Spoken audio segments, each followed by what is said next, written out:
Do you dream of getting into an Ivy League university, meaning any world-class college, university, institute? Well, then watch this video for some very valuable tips given by someone who actually graduated from one of those.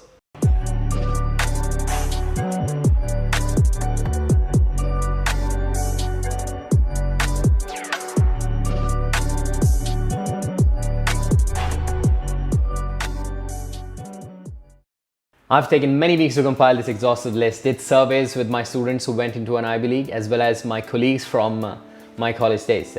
I'm also going to be adding an index so that you can directly jump to the part that you want to, especially if you're watching this video again. Needless to say, guys, if you're watching it for the first time, you should watch it full. Don't try to skip it. There are no shortcuts to a good preparation.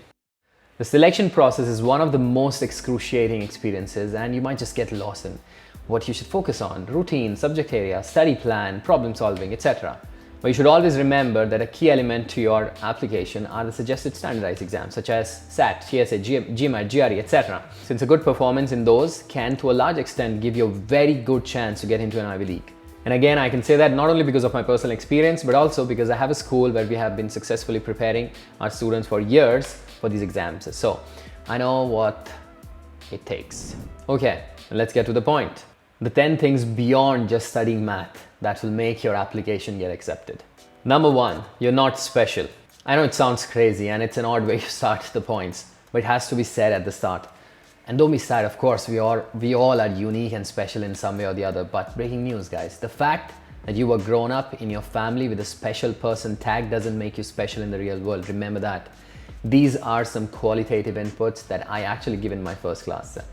The fact is, other people who are also vying for the same seat as you are, they're not stupid, they're also smart. You need to understand that they are also trying to put in the hard work, and maybe they're even more hungry to get into the university because they aren't blessed with a good house and other opportunities which you might have. So do not underestimate your competition. And in case you're wondering that many of my students hate me, yeah, they do hate me a lot at the start, but then later on they thank me for being straight with them at the start itself. Number 2, math and English and the time pressure. So we all know the importance of math. Without it, it will be extremely difficult to get into an Ivy League, and for the right reason, because you actually will use it a lot while you are in the Ivy League as well. And it's true not just for Ivy League, for any first year institute. But I want you to understand the often neglected one, the English section. 95% of my students score more in math. Why? Because as a mother tongue or C1, C2 level, you tend to confuse that, you know what, I can communicate, I can articulate whatever the hell I want to, and I can understand every single thing, whatever anyone says or whatever I read. But that doesn't mean you're done with the English section. Why? Because the truth is, there's much more to knowing the language to ace that part of the English section. And often my students underestimate it. For example, do this test at home. If you're reading an opinion section in a newspaper, and if you aren't, you should be, and you understand everything, you understand 90-95% of the words, but the last 5 to 10% you understand contextually. In the exams, they are exactly going to point those words, and on top of that, there will also be an immense time pressure. So what you're supposed to do from now on, start paying attention to these words, expressions, start noting them down, and time yourself to slowly start reducing the time that you take to read every single article with complete understanding. Number 3, the doubt sheet. Now this is definitely the point that most students never ever focus on. There's a famous quote that goes, focus on your strengths, not on your weaknesses. For this point, you have to do just the opposite. You have to focus on your weaknesses, those questions that you find it difficult to solve or to understand. And how do you do that? After understanding the concept and solution, or the place where you're making the mistake, note down the mistakes that you were making in a notebook, so that the fact that this concept is a weak area is always fresh in your mind, because you can just go back to your doubts notebook. This way you won't lose track of your weaknesses during the course of preparation, because what happens is one tends to forget that, you know what, I was able to solve it, so okay, it's done, but it's not done. That is the mistake, that is the problem, where you'll come back and you'll again make the mistake during the exam. Okay, so it's important that you know what your Achilles heel is, and of course it will keep changing during the course of the preparation, and that notebook will start becoming thinner and thinner. That's the point. The bottom line is you need to have this notebook, or in my case, I suggest all my students that it should be so condensed that it should become a doubt sheet. That should be in your hand before the exam, so that when you encounter a problematic question during the exam, you're conscious and mindful of not repeating the mistake. Number 4, routine. Mike Murdoch said, "The secret of your future is hidden in your daily routine." It's simple. You can be good without a routine, but you can never be great without a routine. The fact that you manage well in your school or university has nothing to do with an Ivy League preparation. To excel in these exams, you need to have a very clearly defined routine that you have to stick to for a very extended period of time. I always give this analogy that these entrance exams are like Olympics. And do you think an athlete can get into Olympics by not doing his or her best? By drinking, getting up late, and then going out with friends, and then spending a lot of time with the family, eating whatever they want, etc. No. Ivy League is the Olympics of education, so be ready. Sleep, hobby, socialization, etc. These are important points within the routine, but they are so grand as a topic that we are going to discuss them now as separate points. Okay. Number 5, socialization. Don't worry, I'm not going to say that you have to be a bookworm and you have to never have any kind of a social life whatsoever. But till now, we have had many students who have got into an Ivy League, and till now, in my experience, I haven't found a single student who had a very grand social life before the exams. Now, this period of before is quite subjective. It depends on your level of preparation. It can be a couple of months to even a year. But definitely, you need to set aside a lot of time for the preparation of these exams. And needless to say, some of this time will come out of your socialization time. I know you might be hating me right now, but that's what it is. Okay, number 6, exercise and hobbies. Well, the obvious question is, should you do them when you're preparing for these exams? The answer is simple. Just like socialization, yes, you can, but in moderation.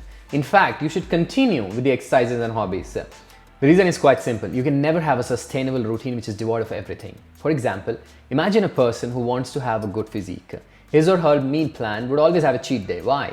Because it's impossible to continue. At least for a sane person, it is impossible. In the same way, some hobbies help you to take that edge off and continue in the right way.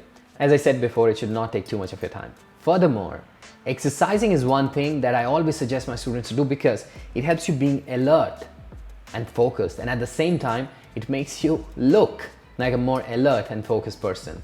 Because let's be realistic, one of the goals of the Ivy League colleges is also to prepare you for life. And that is also one of the goals that we have too in the school, that I like to prepare my students not just for these exams, but also to have a schedule that is good and that is something that they can follow throughout their life. That is something that I've been using since the time of my college preparations, my GMAT, etc., and then going through my Ivy League, and after that coming out of it, and now continuing with my entrepreneurship journey. Number 7, social media. Now, this one was a bit difficult for me because now, okay, I'm active on social media, but before, when I was preparing for these exams, I didn't really used to have this distraction. So what I did is I did a survey amongst my students, and this is what they had to say. For a lot of them, this was a big distraction to put Insta stories or TikTok videos or WhatsApp chats, and 90% of my students said that, especially the young ones from 16 to 18, said that not using that social media or highly limiting the social media usage was one of the most important factors in their success. Although some of my students did say that making TikTok videos was also their hobby, so this goes to the point of hobbies that we discussed earlier. But in general, we can safely say that you have to highly limit the social media usage, just like you have to limit the socialization with your friends in person. Number 8, need of coaching or tutorship. Most of the parents ask me these questions. Number 1, most concepts in the standardized entrance exams are already covered in school. Number 2, interviews and group discussions are quite intuitive. And number 3, routine and schedule, they already have for the school and university. So is there a real need for tutorship? The answer is a very simple, resounding yes. You need specific guidance from tutors. Firstly, because they are trained to teach the specific strategies, not just concepts that are needed in these exams. Because it's not only about solving the questions, but also in the short time. So what should be the right method to use? Secondly, a trained tutor with a great education background himself or herself will also understand the personal side of a student during preparation. For example, it's not just about learning the concept, it's also about knowing how to make sure that you are able to stick to the study routine and your mind is in the right place, etc. Basically, you have to find yourself a coach more than just a tutor. Remember the Olympics analogy. And I'm not saying that it's impossible to get by without tutor, but you can learn certain skills that come handy even later on during the university and henceforth. And I am an example that I learned a lot while I was preparing from my coaches. Point number 9, study groups. Now let me start with this. It's not essential that you study alone. Somehow many of my students come up with this idea that to prepare for these exams, they have to really love and enjoy studying alone, period. But it's not true, but again, this depends on person to person. It's not essential. If you're lucky and you find like-minded and similarly prepared students, then it can be hugely important. Or you can go half and half. Although I must say, it's not always so easy to find a good study group. So I suggest you to be mindful about what works for you in the long term and stick to it. Make it a part of your routine. Number 10, sleep. Oh, the old to sleep or to study question. Well, although personally I'm a believer that you do not need a lot of sleep to function very well, and there are a lot of scientific documents proving the same. But I do understand it takes a lot of practice, so you have to make it a part of your routine. And it is not a long-term strategy, as it isn't healthy. And I've talked about sleep on this channel many times. You can go to that video, I'll put a link somewhere, and you can watch that video to know if you want to know something more about it simply. So long story short, I think if you are 16, 18 years old who's preparing for SAT or TSA or such exams, then I think somewhere around 7 to 8 hours sleep should be maintained, with never going below 6 hours. Instead, if you're preparing for GMAT, GRE and such exams, then you are probably in the college or university, then I guess 7 should be the maximum, but you should teach yourself to go at 6 hours sleep during this stressful period. I know some of you are not going to like me at this point of time, but you have to sacrifice some sleep in the struggling period of your life, and once you're a millionaire or a billionaire, you can decide to sleep for like 20 hours. Okay, but of course you need to listen to your body, and you need to understand what is the minimum amount of sleep that you need to function really well for a long sustained period of time. And of course right now you might be sleeping for 9 hours and that is what you need. Of course at the start, when you change it, do one thing, change it for 2 weeks, go at whatever 7 hours. Of course it will be a little bit difficult in the first 1 week and all, but after that just see how it goes for you. Do some experiment. Now last but not the least, do you feel that the list that I made was exhaustive enough? Well, the preparation will be much more, and it's going to be very hard and full of sacrifices, but that's the best thing. It is a preparation for life, and it's not some random thing that I'm saying, because I still remember every single time when I had gone through that difficult period of preparation, because it is a preparation for a better future. And let me tell you a secret. If you have watched this video until this point, means you are someone who's invested in this process. That's already half the victory. Talent can give you an initial start, but in life, hard work is what wins. I personally have never been the super smartest of all, but I can bet you one thing, I've definitely been the super hard worker. And that is how I aced those exams, and more importantly, that's how I've been approaching my life, be it my corporate career, startups, new hobbies, changing countries. Hard work always wins. Now the last thing, these 10 things were just a starting point that I've given you, but now you have to really think about them, approach them correctly and decide what and how long do they work for you. Don't just blindly follow everything, rather personalize it to you, and I promise you that the day that you have this exam, you'll be as prepared as you can ever be. But more importantly, you will have already succeeded in learning something very important, which is a life lesson during this preparation. If you want special guidance or you want to have a special session with me, then you can always go to the link in the description or go to my school website, which is again somewhere in the description, and we can always plan the next steps together.